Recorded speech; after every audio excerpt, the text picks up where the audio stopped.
Oi, eu sou a Grazi e esse é o 15 Minutos com a Bíblia. Hoje falaremos sobre o segundo capítulo a respeito de Débora, a juíza e profetisa.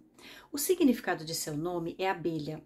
Esse inseto remete não apenas ao trabalho diligente para a manutenção da colmeia, como também à nutrição e à produção de um alimento doce e nutritivo. Não por acaso a figura dessa mulher é associada ao papel de uma mãe para os filhos de Israel. Nesse capítulo é descrita uma canção.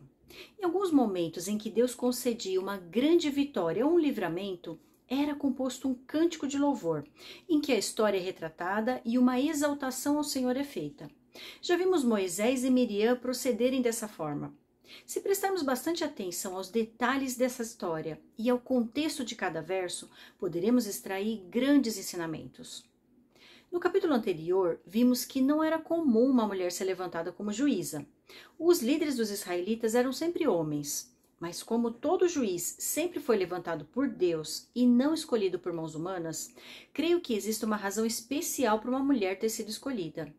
As lições que aprendemos na Bíblia são atemporais e a história da humanidade é cíclica. Fatos e acontecimentos que ocorreram gerações atrás podem muito bem se repetir de maneira semelhante nos nossos dias. É por isso que os princípios ensinados na palavra não têm validade. Eles sempre se encaixarão em qualquer contexto de sociedade. Circunstâncias mudam, mas princípios não. Creio que a época em que Débora foi levantada é muito semelhante à época atual. Obviamente, não no contexto cultural nem tecnológico, mas no âmbito familiar.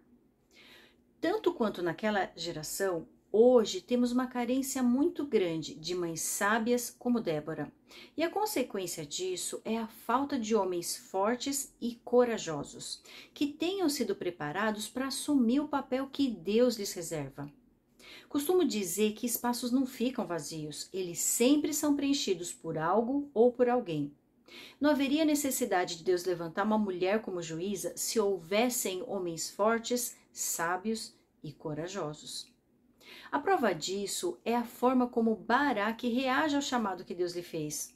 Um grande homem não se esconde atrás de uma mulher. Pelo contrário, o homem foi propositalmente criado por Deus com uma estrutura física maior e mais forte que a mulher. Justamente porque o seu lugar é à frente, liderando e protegendo.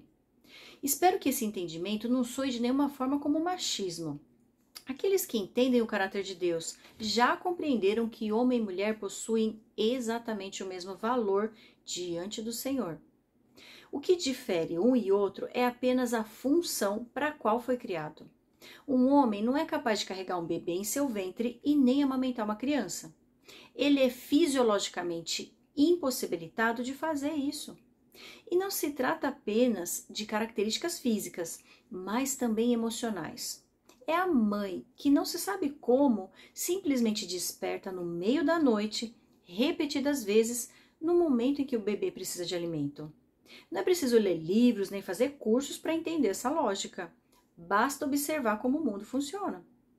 E agora que entendemos o contexto no qual Débora foi levantada para aconselhar e liderar o povo, vamos conhecer com mais detalhes essa história, procurando extrair ensinamentos que possam ser a resposta que precisamos nos nossos dias. Capítulo 5. O Cântico de Débora. Naquele dia, Débora e Baraque, filho de Abinoão, entoaram este cântico. Consagrem-se para a guerra os chefes de Israel. Voluntariamente o povo se apresenta. Louvem o Senhor. Ouçam, ó reis, governantes, escutem. Cantarei ao Senhor, cantarei. Comporei músicas ao Senhor, o Deus de Israel. Ó Senhor, quando saíste de Seir, quando marchaste desde os campos de Edom, a terra estremeceu, os céus gotejaram, as nuvens despejaram água. Os montes tremeram perante o Senhor, o Deus do Sinai, perante o Senhor, o Deus de Israel. Nos dias de Sangar, filho de Anate, nos dias de Jael, as estradas estavam desertas. Os que viajavam seguiam caminhos tortuosos. Já tinham desistido os camponeses de Israel, já tinham desistido, até que eu, Débora, me levantei. Levantou-se uma mãe em Israel. Quando escolheram novos deuses, a guerra chegou às portas. e não se via um só escudo ou lança entre 40.000 de Israel. Meu coração está com os comandantes de Israel, com os voluntários dentre o povo. Louvem o Senhor. Vocês que cavalgam em brancos jumentos, que se assentam em ricos tapetes, que caminham pela estrada, considerem.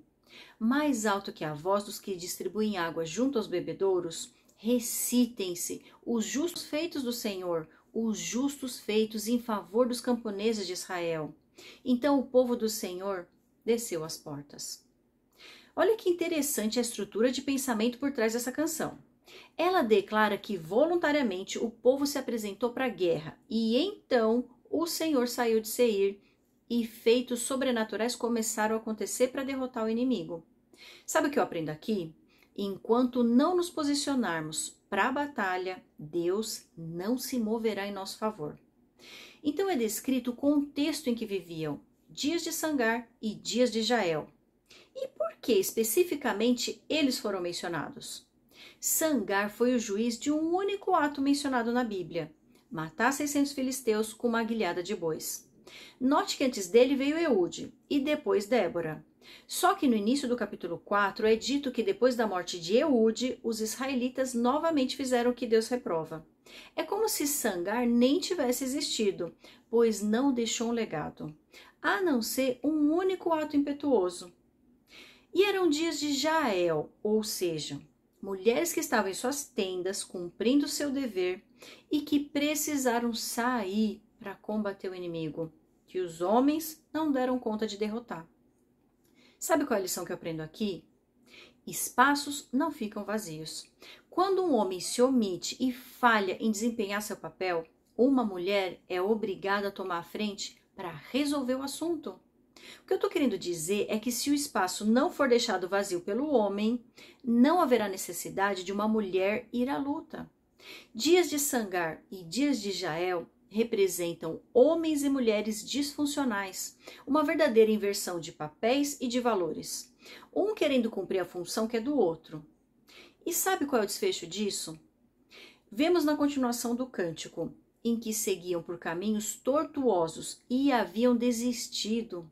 Foi necessário que Débora se levantasse porque a guerra chegou às portas, por conta de terem escolhido novos deuses. Ou seja, o temor do Senhor havia sido esquecido. E note que não havia um só escudo ou lança entre 40.000 em Israel.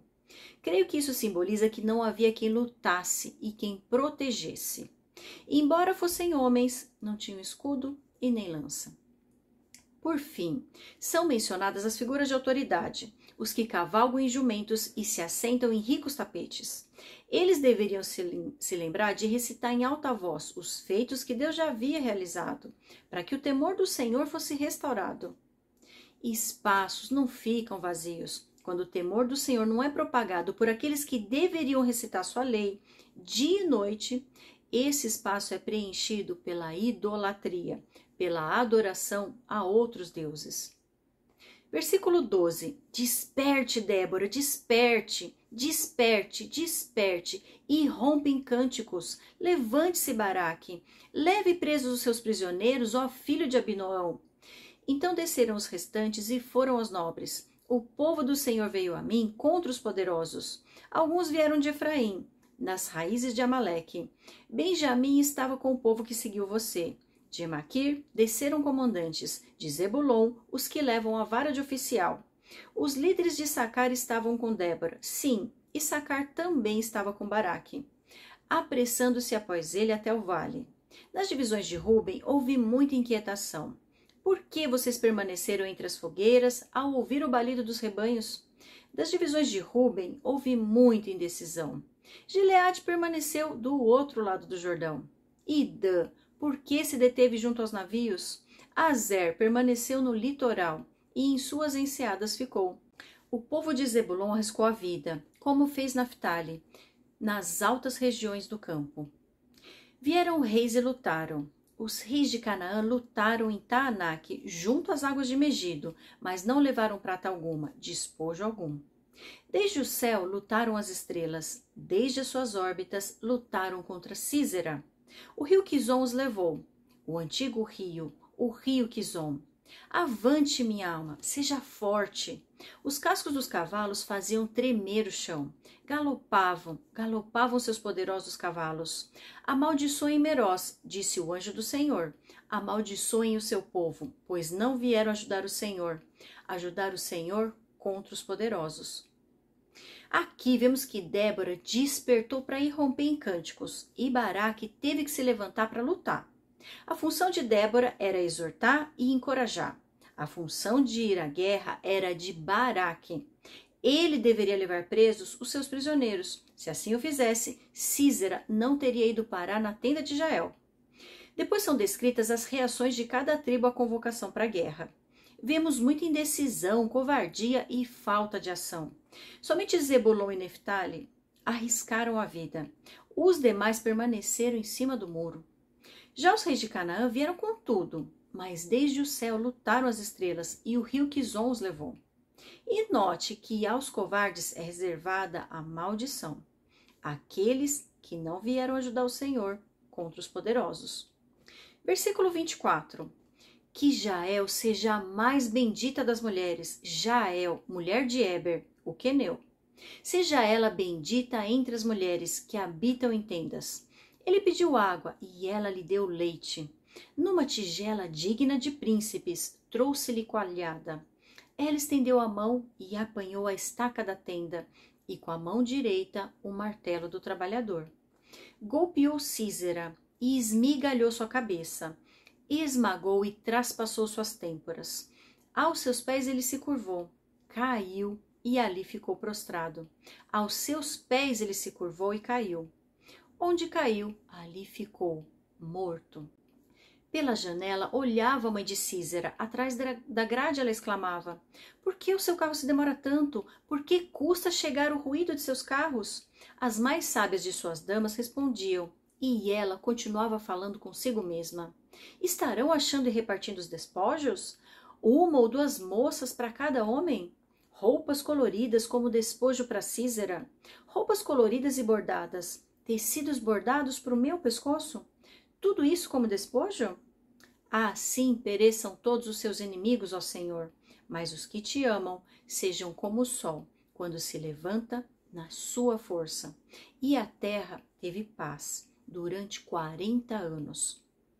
Aqui é feita uma exaltação merecida à coragem e ousadia de Jael. A sua astúcia lhe garantiu vitória sobre Sísera. Ela não precisou de carros de ferro, nem de força física. Usou apenas o martelo e a estaca, que ela, como mulher sábia, usava para edificar sua tenda. Espaços não ficam vazios, e ela soube ocupar o espaço deixado por um homem covarde. E o ato de bravura dessa mulher de tendas garantiu ao povo paz durante 40 anos. Mas antes de encerrar esse capítulo, eu preciso comentar a respeito de uma outra mulher, a mãe de Sísera. Assim como mulheres sábias edificam homens fortes, sábios e corajosos, uma mulher não temente a Deus constrói verdadeiros inimigos. O deslumbre dela em relação ao filho fica evidente, e a sua falta de sabedoria também. Se a mãe foi mencionada, é porque provavelmente Sísera não era casado. Morreu sem deixar um legado, sem construir uma família. Assim como Sangar, lutou guerras que não precisaria lutar, e teve um fim decepcionante. Eu te vejo no capítulo 6.